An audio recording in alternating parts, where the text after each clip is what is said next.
Okay, so we are imagining playing around with these 4x4 matrices, flipping terms on different diagonals. So gamma 0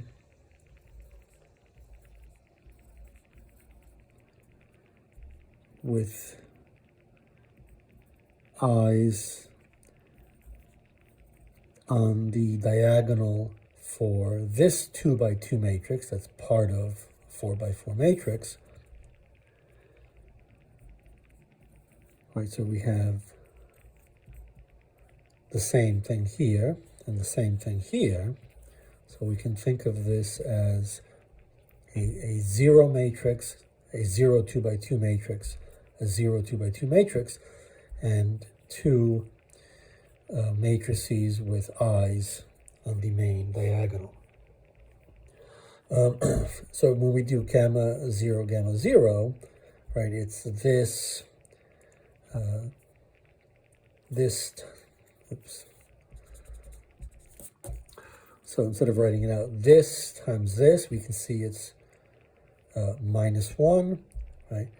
The second line times the second column, we get -1, and so on. So we get, we satisfy gamma 0 times gamma 0 equals -1, where 1 is the identity matrix.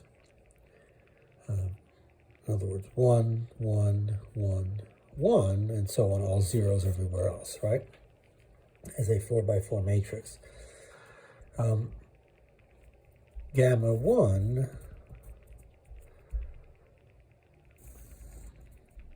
can be similar to this, 0, 0, 0, 0, but now with 1s and -1s here,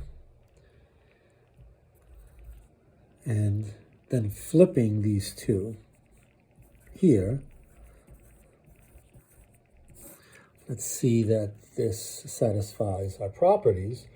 So gamma 1 times gamma 1 is, we want it to be 1, right? So we want the positive unit matrix. So it's this times this, and we see we get 1, 2 times 2, that's 1, 3 times 3, that's 1, and 4x4, that's 1. And so gamma 1 times gamma 1 is equal to the unit matrix, unit 4x4 matrix. Gamma 2 would have to be, right, given that we've played around with these properties of matrices, we've multiplied them, and we see that,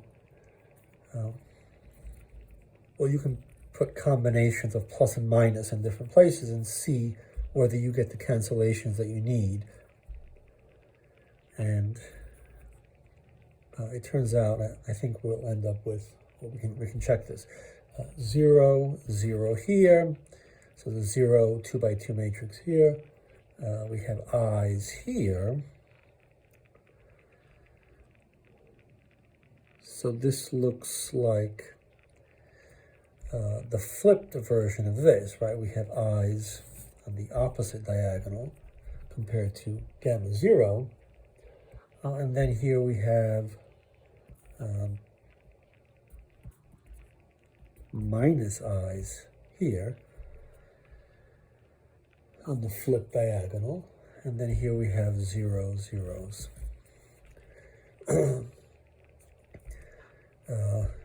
Then we want to check that gamma 2 times gamma 2 is equal to 1. And so it's this, it's 1 times 1, and that's I times minus I, that's 1. 2 by 2, same thing. We need an I times a minus I to get a positive 1. 3 by 3, same thing, and 4 by 4, and so this is in fact 1. Maybe we'll just write out gamma 3. Gamma 3 would be, let's see, 0, zeros here,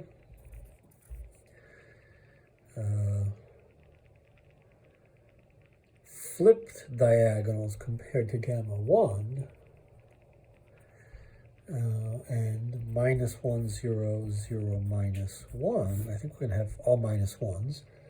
So here we have minus 1, 0, 0, minus 1, 0, 0. So I think that's right. Let's see that gamma 3 times gamma 3 is equal to 1. This times that, well, it has to be because they're all negatives, so that's sort of trivial. And now we want to make sure that gamma mu, well, let's write this out sort of a little more explicitly. So we want gamma 0, gamma 1 plus gamma 1, gamma 0 to be equal to 0. The same is true of gamma 1 and gamma 2. 2 and gamma 2 and gamma 1 and gamma 1, gamma 3. And then what do we have left? 2 and 3. So gamma 2, gamma 3 plus gamma 3, gamma 2. That should be equal to 0. Let's see if this is the case.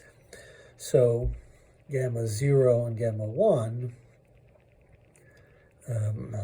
So let's see, gamma 0 and gamma 1. So if I do the first row, so 1 times, where I have a component only in the third place, so it's 1 times 2, second column, first row, second column, I get a positive I, and that's going to cancel.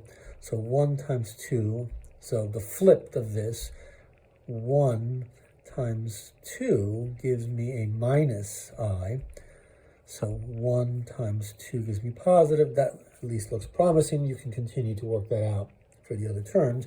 Similarly, gamma 1 and 2, 1, and where we get a non-zero value, the fourth component. So 1 is a positive I. 1 is positive I, so let's do 2 times 1.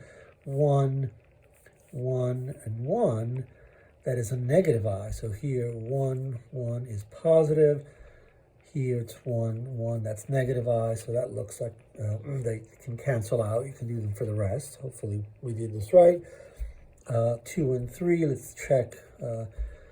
First component here we have 2. And so it's 1 and 2, row 1, column 2, we get a minus I. So let's see if we get a positive. 1, 2, so 1, 2, 1, 2, we get a positive there, and here 1, 2, we get a negative, so that looks promising. It looks like these properties are satisfied. So these are the kinds of objects that allow us to satisfy the mathematical constraints needed for the Dirac equation.